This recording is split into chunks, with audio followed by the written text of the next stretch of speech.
Pessoal, bom dia, boa tarde ou boa noite. Vamos para a nossa quarta aula do primeiro ano. Dessa vez nós vamos falar sobre as ideias da força e movimento, principalmente sobre o movimento. Primeiramente vamos falar um pouco sobre Aristóteles.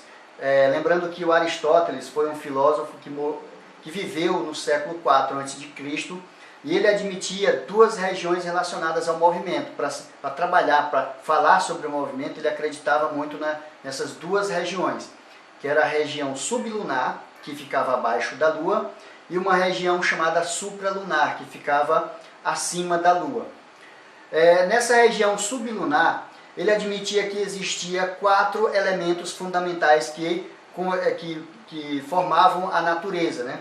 Que era a água, o fogo, a terra e o ar. Então ele acreditava que existia esses 4 elementos que formavam a natureza, e a união entre esses elementos dava a formação de outras substâncias, né? Outros compostos.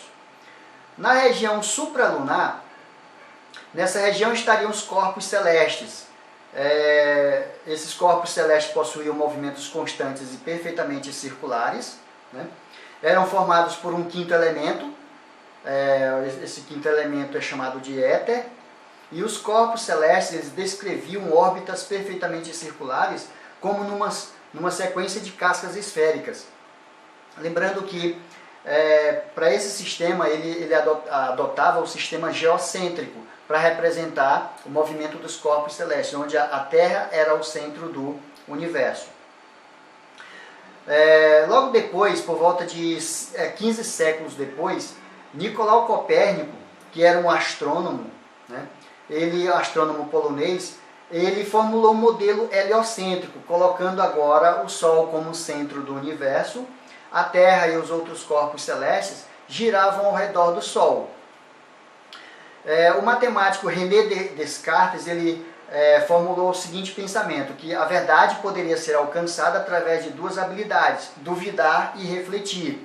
Por isso a frase penso, logo existe. Então René Descartes ele veio com um pensamento mais racional, ou seja, ele utilizava muito da razão para explicar alguns fenômenos naturais, né? Logo depois dele veio Galileu Galilei, que viveu entre os séculos XVI e o século XVII, onde o Galileu ele é considerado o pai da física experimental. Então, para Galileu, tudo poderia ser explicado utilizando experimentalmente, no caso, através da experimentação. Ele contestou as ideias de Aristóteles, principalmente com relação à ideia que Aristóteles tinha com relação aos 4 elementos da natureza. Para o Aristóteles, se ele pegasse uma pedra e jogasse para cima, a tendência natural dessa pedra seria voltar ao seu ponto de origem, ou seja, cada elemento, a tendência natural dele é ir para o seu ponto de origem. O fogo para cima, o ar também para cima, a água, no caso, para os rios, e a terra para a terra, tendência natural. O Galileu ele utilizou muito da matemática, e os resultados obtidos experimentalmente lançaram a base da ciência moderna. Logo depois de Galileu Galilei, que era italiano, veio Isaac Newton, né, um inglês, astrônomo considerado o pai da física clássica. Ele estudou o movimento dos corpos, dos objetos, principalmente o que ocasionava esse movimento dos corpos.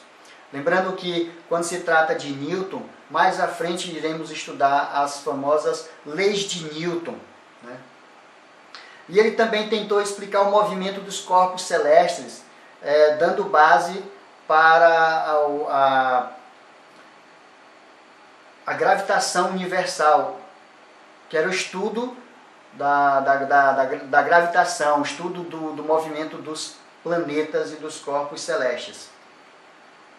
Com relação à ideia do espaço, para falar sobre o movimento, nós temos que ter essa ideia de espaço. Então é o seguinte, primeiramente nós precisamos saber o que vem ser a trajetória. Lembrando que trajetória é o caminho percorrido por um corpo. se você vai de um ponto a um ponto B, você pode seguir várias trajetórias. Uma trajetória circular, uma trajetória mais curva ou uma trajetória reta.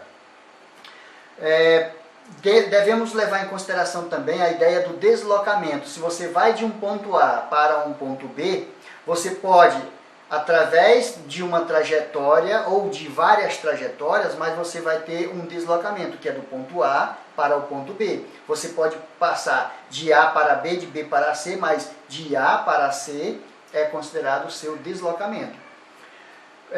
Para falar também sobre o deslocamento, é preciso a gente entender o que vem ser o referencial.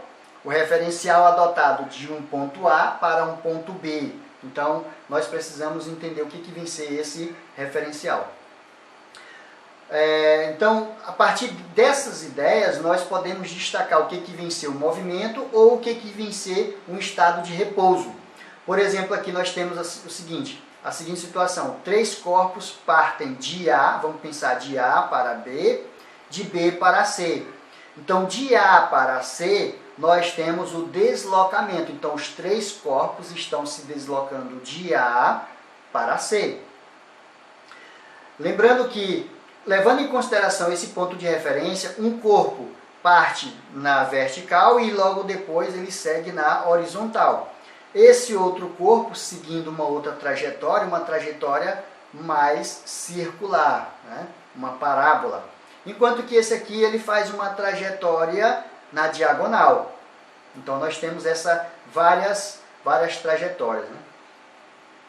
Com relação ao movimento, o que vem ser o movimento? Lembrando que o movimento é quando um corpo, quando ocorre um deslocamento entre um corpo e um referencial. Lembrando, por exemplo, aqui nós temos esse veículo que está se movimentando, né? A gente percebe aí pelo movimento das rodas. Mas, afinal de contas, o que está acontecendo com os prédios lá atrás? Observe que o prédio lá atrás ele está se deslocando em relação a este carro no sentido oposto, né? Então, a ideia do movimento ou o ponto de referência nos dá essa percepção. Aqui nós temos o exemplo. Se você prestar atenção neste detalhe aqui, você vai perceber que esse vagão, vamos pensar no vagão de trem, ele está se movimentando em um sentido. Enquanto que para este garoto é como se ele estivesse em repouso. Então, um corpo pode estar em movimento, mas pode estar em repouso, né? O que vem ser o repouso? É quando a distância entre o corpo e um ponto de referência não se altera. Então, no caso aqui nós temos um garoto em relação à sua cama. Esse garoto em relação à sua cama não está sendo alterada a distância. Então, se não tiver distância, então nós podemos dizer que esse corpo está em repouso. Se considerarmos o garoto em relação à parede, a cama em relação à parede, então se a distância não está sendo aumentada ou não está sendo diminuída, então nós podemos dizer que este corpo está em repouso em relação à parede. Levando em consideração o movimento de rotação da Terra, se a gente pensar, nós aqui neste momento estamos em repouso ou estamos em movimento em relação à Terra? Então é o seguinte, em relação à Terra, nós estamos em repouso. Mas se considerarmos um elemento exterior, como por exemplo o Sol, se considerarmos como um ponto de referência o Sol, nós que estamos aqui na Terra estamos em movimento. Mas se considerarmos a própria Terra, nós estamos em repouso. Por quê? Eu posso dizer que a distância entre eu e essa TV não está sendo alterada, então nós estamos em repouso. A distância entre, se levarmos em consideração o movimento aqui da Terra em relação ao Sol, claro que vai existir um deslocamento. Então, se tiver deslocamento, então podemos dizer que nós estamos em movimento. Então é o seguinte, pessoal, por hoje a gente fica por aqui. Eu espero que vocês tenham entendido o que vem a ser o movimento e o que é caracterizado o repouso.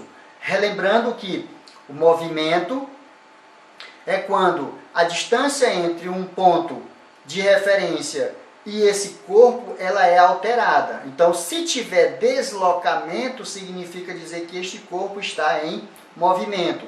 Agora, se considerarmos dois corpos, a distância entre esses dois corpos, embora estejam em movimento, se a distância não está sendo alterada, então significa dizer que esses dois corpos estão em repouso. Então, eu espero que vocês tenham compreendido e a gente fica por aqui. Então, bom dia, boa tarde ou boa noite aí para vocês.